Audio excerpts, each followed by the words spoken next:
G'day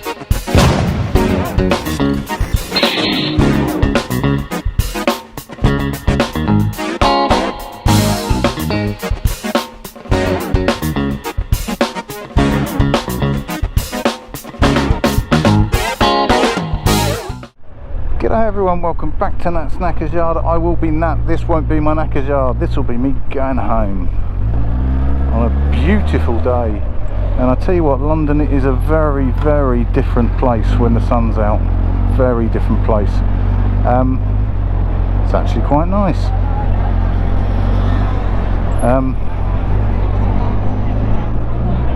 I thought what I would do by way of a change, I had a bit of a brain fart on the way in this morning actually, and thought I'm now a reasonably experienced rider. Now what I mean by that is congestion ahead, no shit Sherlock.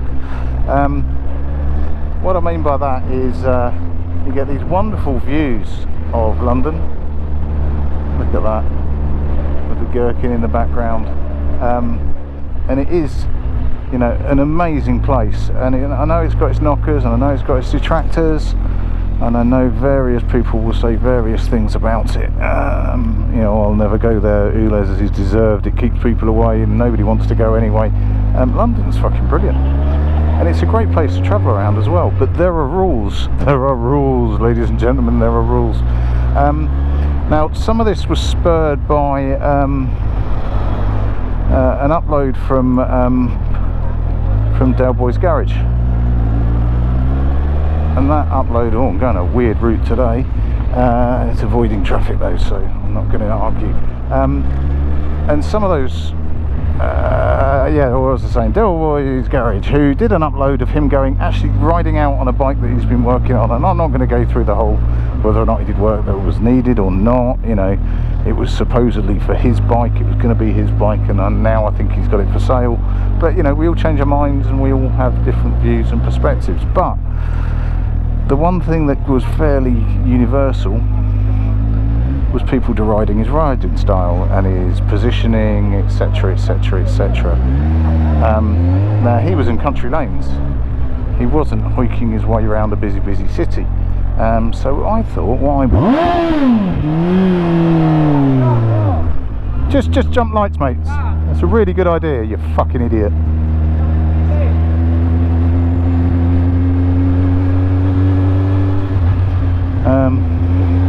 There you go, there's a golden example. Now I wasn't going to come to Cyclists until number 2 on my list, but what I'll do whilst I fucking calm down from some prick trying to kill me is just go through things to look out for when you are an urban commuter. One, bell ends like that. No, it's not. You know, I'll start at the mundane and I'll go to the big ones at the end. The mundanes are 4x4s. A 4x4 in central London is just a waste of everybody's fucking time and petrol. So it's not really quite so much of a hazard in central London because they're just another big vehicle. They are a fucking hazard in the burbs though, and the reason they're a hazard in the burbs is quite simple. They tend to be driven by hassled people with a load of kids in the back. Now I'm not going to be sexist and say it's women doing it, it's not, it is school runs, and that is mostly school run mums, but it's people on school runs, and it's because they are distracted. And the reason they're distracted is because there's little noise and shit machines in the background making a racket. So you tend to find lots of distracted people that aren't really concentrating, quite often not physically big enough to see out of the vehicle that they're in. You know, they're looking through the steering wheel. I've got my kids trained well enough now that my youngest, my 9-year-old, does actually growl at them when she sees them, which is nice. She's got that well done. So white 4x4s are certainly a hazard, but I'd put them as number 5 on a list of 5 to 1. 4, and it's the, you know, the habitual receiver of everyone's hate, and it's white van man. I would not pan them because they're busy boys and girls, mostly boys, but they're busy boys and girls, and they are getting places. They've got places to be, things to do. So I'm not going to pan them because they're busy, they're getting places. So what? It just means that as a biker in a big city or in London, you just need to be aware that if there's a gap, they'll take it. If there's not a gap, they'll probably try and make one. So, you know, not too much of a drama, just give them space and they'll go wherever they're going. Number 3 on my top 5 goes to public transport, and by this I sort of lump in buses and taxis together. They're obviously not the same thing, one's much bigger and generally red. But again, we're talking professional drivers. Now, you do quite frequently see professional drivers do some really quite surprisingly unprofessional things, but actually, again, they are doing a job and they are going places. Give them space, give them the room they need. Just speaking of giving room they need, just letting that copper do what he's doing. And they generally will leave you alone if you leave them alone. You know, they're like jellyfish. Leave them alone, they'll do what they're doing and leave you to it.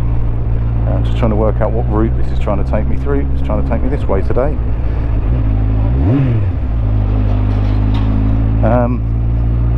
I'll get to them. So continuing on my list, cyclists. Now, we had the perfect example earlier on, just fucking oblivious.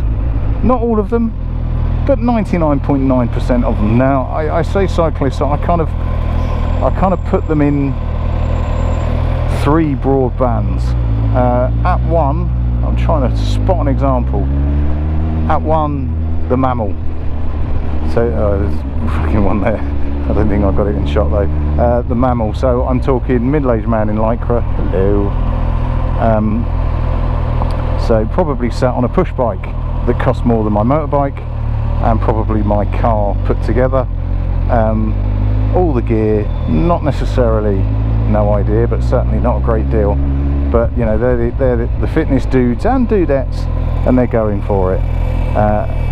Again, they're in that committed passenger category, committed user category. If there's a gap, they'll find it and they'll make it. If not, I don't generally have that many problems with them. They tend to be, I'm tempted fate here, but they tend to be reasonably sensible.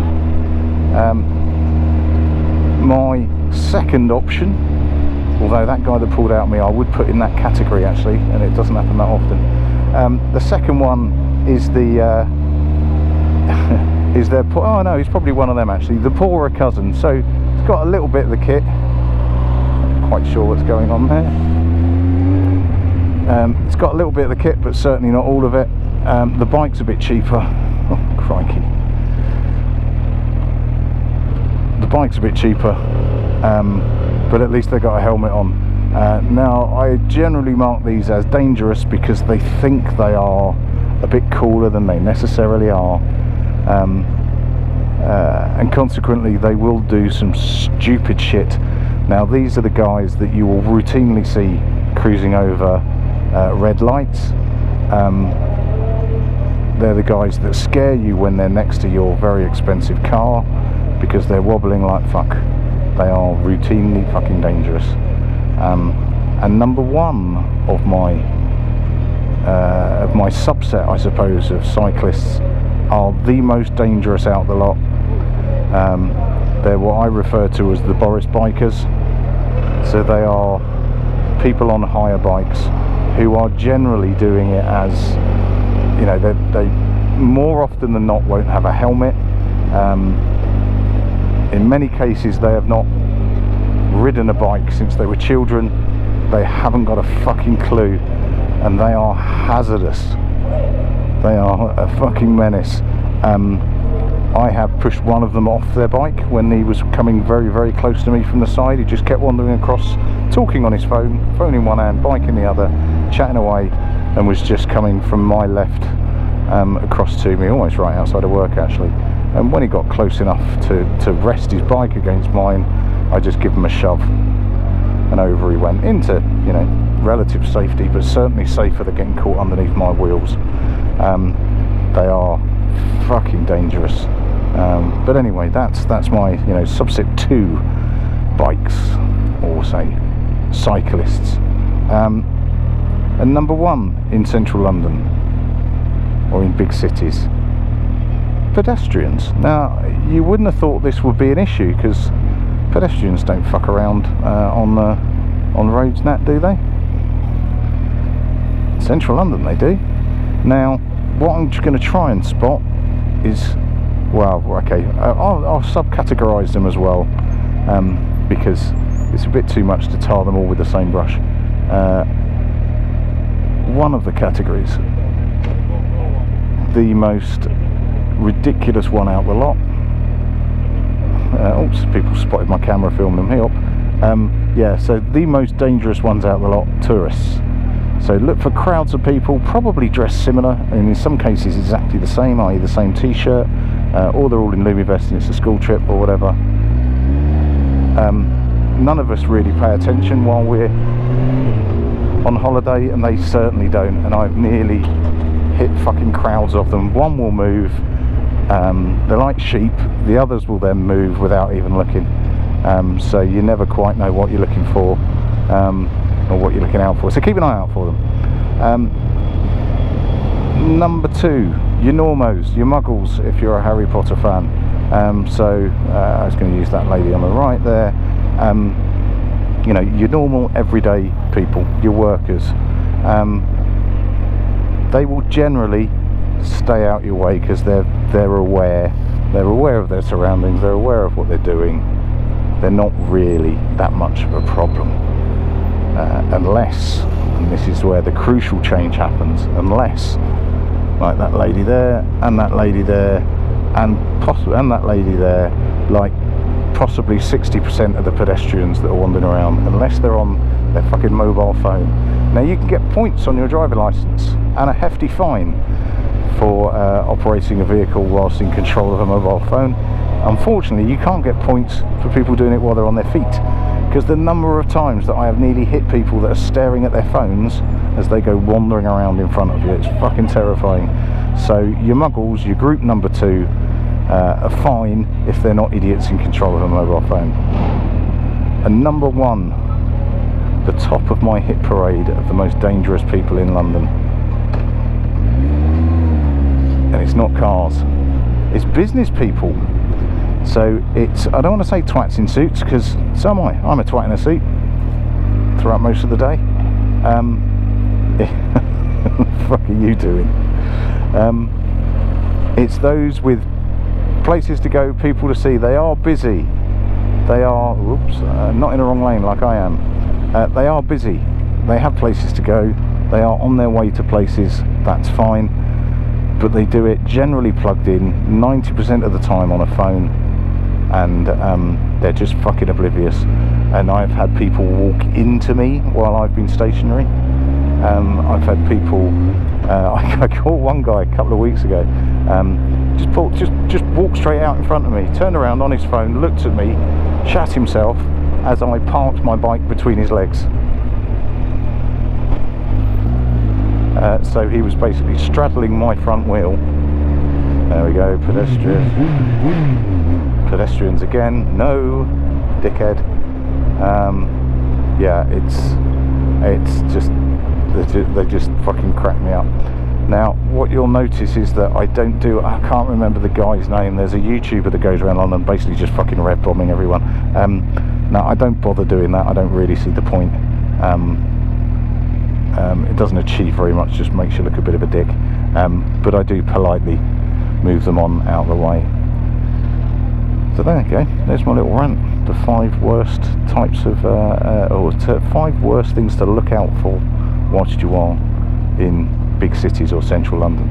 Now, that said, it ain't all bad news, because when the sun comes out, the world looks so much better, and it's the other hazard of pedestrians and cyclists that go straight through a red light, is that you find yourselves looking at them And something that they don't really tell you about on motorbikes when you're learning to ride, bikes tend to go where you look as the rider.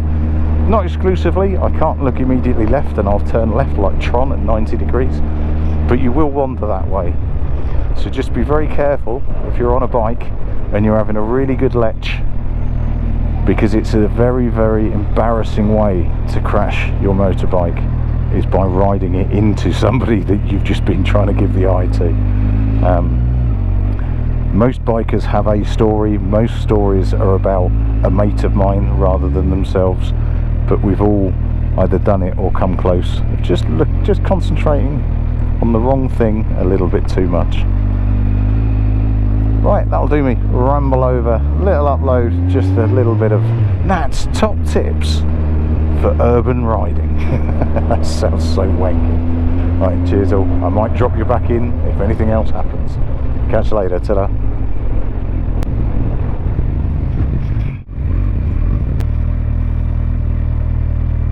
Oh, crikey. I was going to tell her off for jumping a red light, but wow.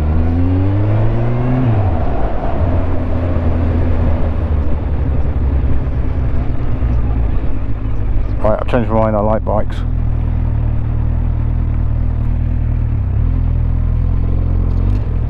Only if you're wearing yoga pants. Yeah, I'd stay behind her too, big fella. Oh, crikey.